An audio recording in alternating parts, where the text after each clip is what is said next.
ನಮಸ್ಕಾರ ವಿಶ್ವವಾಣಿ ಟಿವಿಗೆ ಸ್ವಾಗತ. ನಾನು ಚಿದಾನಂದ್ ರುದ್ರಾಪುರ್ಮಾರ್. ಪ್ರಧಾನ ಮಂತ್ರಿ ನರೇಂದ್ರ ಮೋದಿ ಈ ದೇಶ ಕಂಡ ಮಹಾನ್ ನಾಯಕರಲ್ಲೊಬ್ಬರು. ಜವಾಹರ್ಲಾಲ್ ನೆಹರು ನಂತರ ದೇಶ ಕಂಡ ಅತಿ ದೀರ್ಘಾವಧಿಯ ಪ್ರಧಾನಿ ಎಂದು ಖ್ಯಾತರಾದವರು. ಜಾಗತಿಕ ನಾಯಕರ ಜನಪ್ರಿಯತೆಯ ಪಟ್ಟಿಯಲ್ಲಿ ಅವರು ಯಾವಾಗಲೂ ಮುಂದೆ. ಅಪೂರ್ವ ವರ್ಚಸ್ಸು, ಅಪ್ರತಿಮ ವಾಕ್ಚಾತುರ್ಯ, ದೇಶದಲ್ಲಿ ಕಾಂಗ್ರೆಸ್ಸೇತರ ಪಕ್ಷವೊಂದಕ್ಕೆ ಭಾರಿ ಬಹುಮತ ತಂದುಕೊಟ್ಟ ಪ್ರಭಾವಿ ನಾಯಕತ್ವ, ಭಾರತೀಯ ಸೈನ್ಯದ ಸ್ವಾಭಿಮಾನ ಹೆಚ್ಚಿಸಿದ ವರ್ಚಸ್ವಿ, ಹೀಗೆ ಗುಣಗಳನ್ನ ಪಟ್ಟಿ ಮಾಡ್ತಾ ಹೋಗಬಹುದು. ಅವರಿಗೆ ಇಂದು ಅಂದ್ರೆ 2025 ಸೆಪ್ಟೆಂಬರ್ 17ರಂದು 75 ವರ್ಷದ ಜನ್ಮದಿನ.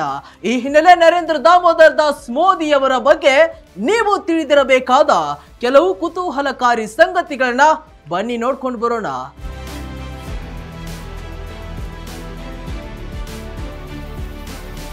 ಸೈನಿಕರಿಗೆ ಟೀ ಮಾರಿದ ಹುಡುಗ. ಹೌದು, ಉತ್ತರ ಗುಜರಾತ್ನ ಮೆಹಸಾನ್ ಜಿಲ್ಲೆಯ ವಡ್ನಗರ ಹೆಸರಿನ ಹುಟ್ಟ ಪಟ್ಟಣದಲ್ಲಿ ನರೇಂದ್ರ ಮೋದಿ 17ನೇ ಸೆಪ್ಟೆಂಬರ್ 1950ರಲ್ಲಿ ಜನಿಸಿದ್ರು. ಆಗಿನ್ನೂ ಭಾರತವು ಸ್ವಾತಂತ್ರ್ಯ ಪಡೆದು 3 ವರ್ಷಗಳಾಗಿದ್ದು, ಮೋದಿ ಬಾಲಕರಾಗಿದ್ದಾಗ ಅವರ ಕುಟುಂಬದ ಆರ್ಥಿಕ ಪರಿಸ್ಥಿತಿ ಅಷ್ಟೇನು ಉತ್ತಮವಾಗಿರಲಿಲ್ಲ. 12 × 40 ಅಡಿ ವಿಸ್ತೀರ್ಣದ ಪುಟ್ಟ ಮನೆಯಲ್ಲಿ ಕುಟುಂಬ ವಾಸಿಸುತ್ತಿತ್ತು. ಸ್ಥಳೀಯ ರೈಲ್ವೆ ನಿಲ್ದಾಣದಲ್ಲಿ ಇಟ್ಟುಕೊಂಡಿದ್ದ ಟೀ ಅಂಗಡಿಯಿಂದ ಮೋದಿಯವರ ತಂದೆ ಕುಟುಂಬ ಪೊರೆಯುತ್ತಿದ್ರು. ಚಿಕ್ಕಂದಿನಿಂದಲೇ ಮೋದಿ ಅವರು ಟೀ ಅಂಗಡಿ ನಿರ್ವಹಿಸಲು ತಂದೆಗೆ ನೆರವಾಗುತ್ತಿದ್ರು. ಬಾಲಕ ನರೇಂದ್ರ ಮೋದಿ ಅವರಿಗೆ ಬಾಲ್ಯದಿಂದಲೂ ದೇಶ ಸೇವೆ ಮಾಡಬೇಕು ಎಂಬ ಕನಸು ಅಗಾಧವಾಗಿತ್ತು. ಇದೇ ಕಾರಣಕ್ಕೆ ಅವರು ಚಿಕ್ಕವರಿದ್ದಾಗಲೇ ಸೇನೆ ಸೇರಬೇಕು ಎಂದು ಕನಸನ್ನ ಕಂಡಿದ್ರು. ಅದಕ್ಕಾಗಿ ಜಾಮ್ನಗರದ ಸೈನಿಕ ಶಾಲೆಗೆ ಸೇರಬೇಕು ಎಂದು ನಿರ್ಧರಿಸಿದ್ರು. ಆದರೆ ಅವರ ಕುಟುಂಬದ ಆರ್ಥಿಕ ಪರಿಸ್ಥಿತಿ ಅದಕ್ಕೆ ಅವಕಾಶವೇ ನೀಡಲಿಲ್ಲ. ಆದರೆ ಸೇನೆಗೆ ಸೇರಬೇಕು ಎಂಬ ಅವರ ಕನಸು ಮಾತ್ರ ಹಾಗೆ ಇತ್ತು. ತಮ್ಮ ಹರೆಯದಲ್ಲೇ ಅಂದ್ರೆ 1965ರಲ್ಲಿ ಭಾರತ ಪಾಕಿಸ್ತಾನ ಯುದ್ಧ ಸಂದರ್ಭದಲ್ಲಿ ರೈಲಿನಲ್ಲಿ ಪ್ರಯಾಣಿಸುತ್ತಿದ್ದ ಸೈನಿಕರಿಗೆ ಅವರು ಟೀ ಸರಬರಾಜು ಮಾಡುತ್ತಿದ್ರು. ಹೀಗೆ ಸೇನೆ ಸೇರುವ ಕನಸು ನನಸಾಗದಿದ್ದರೂ ಪ್ರತಿ ವರ್ಷ ದೀಪಾವಳಿಯನ್ನ ಸೈನಿಕರ ಜೊತೆಯಲ್ಲೇ ಆಚರಿಸುವ ಮೂಲಕ ಸಂಭ್ರಮಿಸುತ್ತಾರೆ ಮೋದಿ. ಈಜುವುದು ಬಹಳ ಪ್ರೀತಿ. ಹೌದು, ಮೋದಿ ಅವರು ತಮ್ಮ ಓದು ಮತ್ತು ಪಠ್ಯೇತರ ಚಟುವಟಿಕೆಗಳ ನಡುವೆ ಸಮತೋಲನ ಸಾಧಿಸುತ್ತಾ ಕುಟುಂಬಕ್ಕೂ ನೆರವಾಗುತ್ತಿದ್ರು. ವಿದ್ಯಾರ್ಥಿಯಾಗಿದ್ದಾಗಿನಿಂದಲೂ ಚರ್ಚಾ ಸ್ಪರ್ಧೆ ಮತ್ತು ಓದಿನಲ್ಲಿ ಮೋದಿ ಮುಂದಿದ್ರು. ಶಾಲೆಯ ಗ್ರಂಥಾಲಯದಲ್ಲಿ ಗಂಟೆಗಟ್ಟಲೆ ಓದಿನಲ್ಲಿ ಮುಳುಗುತ್ತಿದ್ರು.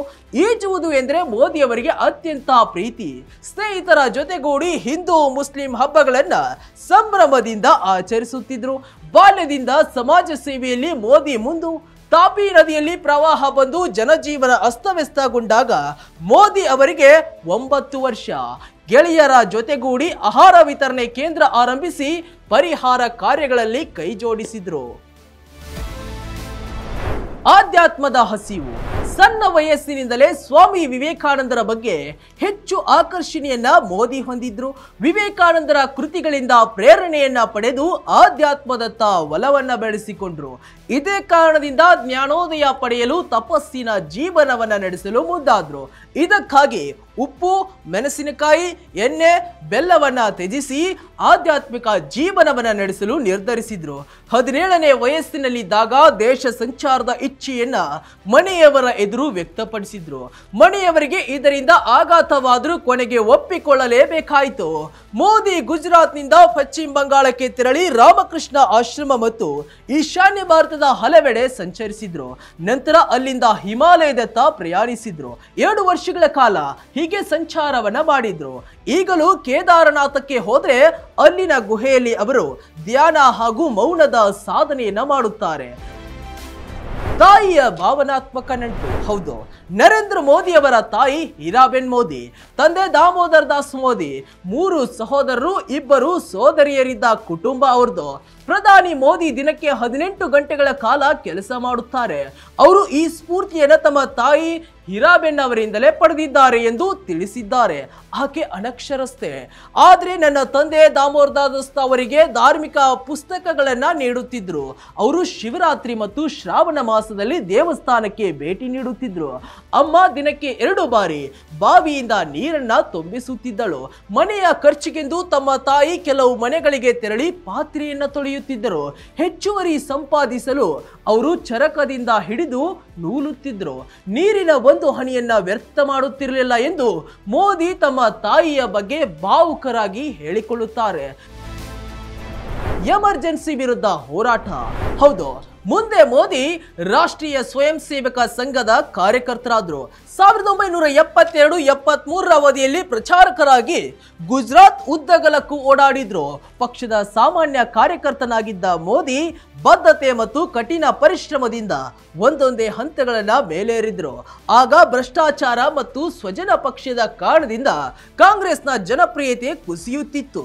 1973 ಡಿಸೆಂಬರ್ ತಿಂಗಳಲ್ಲಿ ಬೆಲೆ ಏರಿಕೆ ವಿರುದ್ಧ ಗುಜರಾತ್ನ ಮೊರ್ಬಿ ಎಂಜಿನಿಯರಿಂಗ್ ಕಾಲೇಜು ವಿದ್ಯಾರ್ಥಿಗಳು ನಡೆಸಿದ ಪ್ರತಿಭಟನಾ ಮೆರವಣಿಗೆ ನವನಿರ್ಮಾಣ ಚಳುವಳಿಯಾಗಿ ಯುವ ಆಂದೋಲನದ ರೂಪ ಪಡೆಯಿತು. ಚಳುವಳಿಯ ಸಂಘಟನೆಯಲ್ಲಿ ಮೋದಿ ಪ್ರಮುಖ ಪಾತ್ರವನ್ನ ನಿರ್ವಹಿಸಿದ್ರು. ಭ್ರಷ್ಟಾಚಾರದ ವಿರುದ್ಧದ ಧ್ವನಿ ಎತ್ತಿ ಎನಿಸಿದ್ದ ಜಯಪ್ರಕಾಶ್ ನಾರಾಯಣ್ ಸಹ ಚಳುವಳಿಯಲ್ಲಿ ಪಾಲ್ಗೊಂಡ್ರು. ಅವರನ್ನ ಭೇಟಿಯಾದ್ರು. 1975 ಜೂನ್ 25ರಂದು ಇಂದಿರಾ ಗಾಂಧಿ ತುರ್ತು ಪರಿಸ್ಥಿತಿ ಹೇರಿದಾಗ ಅವರ ಸರ್ವಾಧಿಕಾರದ ಆಡಳಿತದ ವಿರುದ್ಧ ಪ್ರತಿಪಕ್ಷಗಳ ಹೋರಾಟ ಚಳುವಳಿ ಆರಂಭವಾಯಿತು. ಮೋದಿ ಅದರಲ್ಲಿ ಸಕ್ರಿಯವಾಗಿ ಪಾಲ್ಗೊಂಡ್ರು. ಅಟಲ್ ಬಿಹಾರಿ ವಾಜಪೇಯಿ, LK ಅಡ್ವಾಣಿ, ಜಾರ್ಜ್ ಫರ್ನಾಂಡಿಸ್, ಮೊರಾರ್ಜಿ ದೇಸಾಯಿ ಸೇರಿದಂತೆ ಹಲವು ಪ್ರಮುಖ ನಾಯಕರನ್ನ ಆಗ ಬಂಧಿಸಲಾಯಿತು. ಆಗ ತುರ್ತು ಪರಿಸ್ಥಿತಿ ವಿರುದ್ಧದ ಹೋರಾಟದಲ್ಲಿ ಮೋದಿ ಪ್ರಮುಖ ಪಾತ್ರವನ್ನ ನಿರ್ವಹಿಸಿದ್ರು. ಗುಜರಾತ್ನಲ್ಲಿ ಮೋದಿ ಅಲೆ. ಹೌದು, 1987ರ ನಂತರ ಮೋದಿ ಅಲೆ ಗುಜರಾತ್ನಲ್ಲಿ ಬೀಸಲಾರಂಭಿಸಿತು. ಬಿಜೆಪಿ ಗುಜರಾತ್ ಘಟಕದ ಮಹಾಪ್ರಧಾನ ಕಾರ್ಯದರ್ಶಿಯಾಗಿ ದುಡಿದ ಅವರು ಅಹಮದಾಬಾದ್ ನಗರಾಡಳಿತ ಸಂಸ್ಥೆ ಚುನಾವಣೆಯಲ್ಲಿ ಪಕ್ಷವನ್ನ ಗೆಲ್ಲಿಸಿದ್ರು. ಮೋದಿ ಬಿಜೆಪಿಯಲ್ಲಿ ಒಂದೊಂದೇ ಹಂತವನ್ನ ಮೇಲೇರುತ್ತಾ ರಾಷ್ಟ್ರೀಯ ಕಾರ್ಯದರ್ಶಿಯಾಗಿ ದೆಹಲಿಗೆ ಹೋದರು. 1998ರಲ್ಲಿ ಬಿಜೆಪಿ ಮತ್ತೆ ಅಧಿಕಾರಕ್ಕೆ ಬಂತು. 2001ರಲ್ಲಿ ಪಕ್ಷದ ಹಿರಿಯರು ಸೂಚಿಸಿದಂತೆ ಮೋದಿ ಮುಖ್ಯಮಂತ್ರಿಯಾದ್ರು. ಅಧಿಕಾರದ ಕನಸು ಕಾಣದ ವ್ಯಕ್ತಿ ಗುಜರಾತ್ನ ಅತಿ ಜನಪ್ರಿಯ ಮುಖ್ಯಮಂತ್ರಿ ಆದದ್ದು ಕೂಡ ಹೀಗೆ. ಗೋಧ್ರಾದಲ್ಲಿ ಕೋಮು ಗಲಭೆಗಳ ನಂತರ ಮೋದಿ ವಿರುದ್ಧ ವ್ಯಾಪಕ ಅಪಪ್ರಚಾರಗಳು ನಡೆದವು. ಡಿಸೆಂಬರ್ 2002ರಲ್ಲಿ ವಿಧಾನಸಭೆಯನ್ನ ಅವಧಿಗೆ ಮೊದಲೇ ವಿಸರ್ಜಿಸಿ ಚುನಾವಣೆಗೆ ಹೋದ್ರು. ಮೋದಿಯವರನ್ನ ಜನ ಭರವಸೆ ಇಟ್ಟು ಹೆಚ್ಚಿನ ಸ್ಥಾನವನ್ನ ನೀಡಿ ಗೆಲ್ಲಿಸಿದ್ರು. 2002ರಿಂದ 2007ರವರೆಗೆ ಮೋದಿ ಉತ್ತಮ ಆಡಳಿತವನ್ನ ನೀಡಿದ್ರು. 2007ರಲ್ಲಿ ಮೋದಿ ವಿರುದ್ಧ ಕಾಂಗ್ರೆಸ್ ಸಾವಿನ ವ್ಯಾಪಾರಿ ಎಂಬ ಅಪಪ್ರಚಾರ ನಡೆಸಿತು. ಆದರೂ ಗುಜರಾತ್ನ ಜನತೆ ಮತ್ತೊಮ್ಮೆ ಬಿಜೆಪಿ ಹಾಗೂ ಮೋದಿಯವರನ್ನ ಅಧಿಕಾರಕ್ಕೆ ತಂದ್ರು. ಜನಮೆಚ್ಚಿದ ಪ್ರಧಾನಿ ಅಭ್ಯರ್ಥಿ. ಹೌದು, ನರೇಂದ್ರ ಮೋದಿ ಅವರ ನಾಯಕತ್ವ, ಅಭಿವೃದ್ಧಿ ರಾಜಕಾರಣ ರಾಷ್ಟ್ರೀಯ ಮಟ್ಟದಲ್ಲಿ ಸದ್ದು ಮಾಡುತ್ತಿದ್ದ ವರ್ಚಸ್ಸು ಇವುಗಳನ್ನೆಲ್ಲ ಗಮನಿಸಿ ಭಾರತೀಯ ಜನತಾ ಪಕ್ಷವು 2014ರ ಲೋಕಸಭಾ ಚುನಾವಣೆಗೆ ಮೊದಲು ಮೋದಿ ಅವರನ್ನ NDA ಮೈತ್ರಿಕೂಟದ ಪ್ರಧಾನಮಂತ್ರಿ ಅಭ್ಯರ್ಥಿ ಎಂದು ಘೋಷಿಸಿತು. ಗುಜರಾತ್ನ ಅಭಿವೃದ್ಧಿ ರಾಜಕಾರಣದ ಶಕೆ ಹಾಗೂ ಭಯೋತ್ಪಾದನೆ ಮತಾಂಧತೆಗಳ ಮುಂದೆ ಸೋಲಪ್ಪದ ಸ್ವಾಭಿಮಾನದ ನಿಲುವು ಅವರಿಗೆ ದೊಡ್ಡ ಮಟ್ಟದ ಗೆಲುವನ್ನ ತಂದಿತ್ತಿತ್ತು. ಜನರ ಮನಗೆದ್ದ ನರೇಂದ್ರ ಮೋದಿ 2014ರಲ್ಲಿ ದೇಶದ ಪ್ರಧಾನಿಯಾದ್ರು. ಅವರ ಆಡಳಿತ ವೈಖರಿಗೆ ಮೆಚ್ಚುಗೆ ಸೂಚಿಸಿದ ಜನತೆ 2019ರಲ್ಲಿ ಮತ್ತೊಮ್ಮೆ ಹಾಗೂ 2024ರಲ್ಲಿ ಮಗದೊಮ್ಮೆ ಪ್ರಧಾನಿಯಾಗುವ ಅವಕಾಶವನ್ನ ನೀಡಿದ್ರು.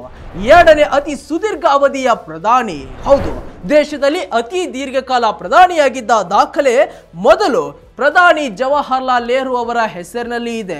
ಅವರು 3 ಅವಧಿ ಪೂರ್ತಿಯಾಗಿ ಪ್ರಧಾನಿಯಾಗಿದ್ರು. ಎರಡನೇ ಸ್ಥಾನದಲ್ಲಿ ಇಂದಿರಾ ಗಾಂಧಿ ಇದ್ರು. 1966ರ ಜನವರಿ 24ರಿಂದ 1977ರ ಮಾರ್ಚ್ 24ರವರೆಗೆ ಇಂದಿರಾ ಗಾಂಧಿ ನಿರಂತರವಾಗಿ ಪ್ರಧಾನಿ ಹುದ್ದೆಯಲ್ಲಿದ್ದರು. 2025ರ ಜುಲೈ 25ರಂದು ಇಂದಿರಾ ಗಾಂಧಿ ಅವರ ದಾಖಲೆಯನ್ನ ಮೋದಿ ಮುರಿದ್ರು. ಅತಿ ದೀರ್ಘಕಾಲ ಸೇವೆ ಸಲ್ಲಿಸಿದ ಭಾರತದ ಎರಡನೇ ಪ್ರಧಾನಿ ಎಂಬ ಹೆಗ್ಗಳಿಕೆಗೆ ಪಾತ್ರರಾದರು. ದೇಶದ ಸ್ವಾತಂತ್ರ್ಯೋದಯದ ನಂತರ ಜನಿಸಿದ ಮೊದಲ ಪ್ರಧಾನಿ ಮತ್ತು ಅತಿ ಹೆಚ್ಚು ಕಾಲ ಸೇವೆ ಸಲ್ಲಿಸಿದ ಕಾಂಗ್ರೆಸ್ಸೇತರ ಪ್ರಧಾನಿ ಎಂಬ ಹೆಗ್ಗಳಿಕೆಗೂ ಕೂಡ ಮೋದಿ ಪಾತ್ರರಾದರು. 2 ಪೂರ್ಣ ಅವಧಿಗಳನ್ನು ಪೂರ್ಣಗೊಳಿಸಿದ ಏಕೈಕ ಕಾಂಗ್ರೆಸ್ಸೇತರ ನಾಯಕನು ಅವರೇ.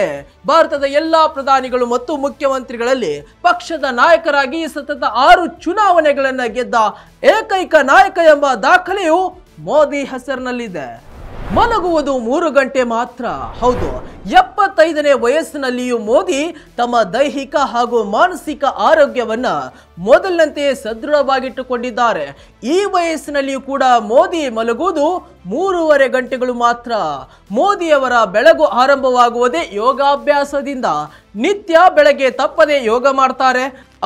ಅವರು ಫಿಟ್ ಆಗಿಟ್ಟುಕೊಳ್ಳಲು ವಜ್ರಾಸನ, ಸೇತುಬಂಧಾಸನ, ಭುಜಂಗಾಸನ ಮತ್ತು ಉತ್ತಾನ ಪಾದಾಸನವನ್ನ ನಿತ್ಯ ಮಾಡುತ್ತಾರೆ.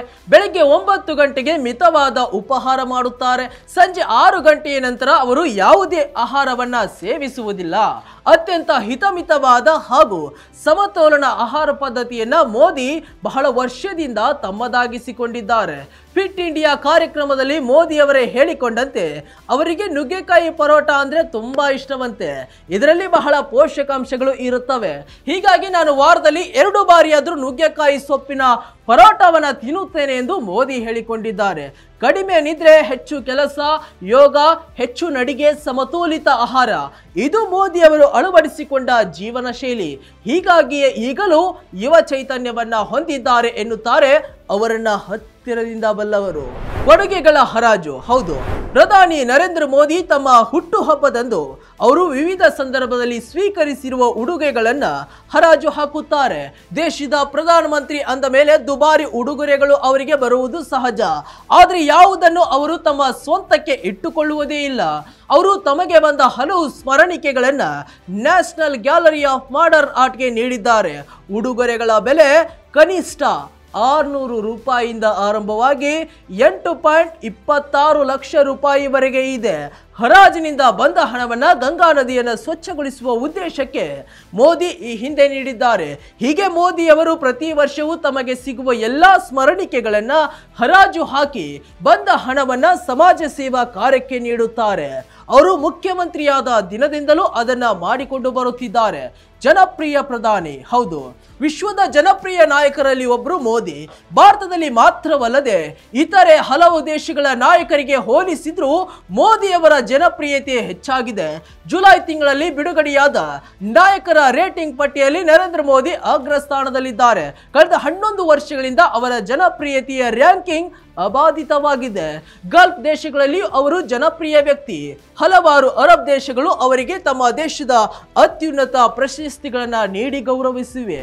ಅತಿ ಹೆಚ್ಚು ವಿದೇಶ ಪ್ರವಾಸ. ಹೌದು, ಪ್ರಧಾನಮಂತ್ರಿ ನರೇಂದ್ರ ಮೋದಿ ಅವರು ಅತಿ ಹೆಚ್ಚು ಬಾರಿ ವಿದೇಶ ಪ್ರವಾಸ ಮಾಡಿದ ಪ್ರಧಾನಿ ಎನಿಸಿಕೊಂಡಿದ್ದಾರೆ. ಅವರು 78 ದೇಶಗಳಿಗೆ 92 ಬಾರಿ ಪ್ರವಾಸವನ್ನ ಕೈಗೊಂಡಿದ್ದಾರೆ.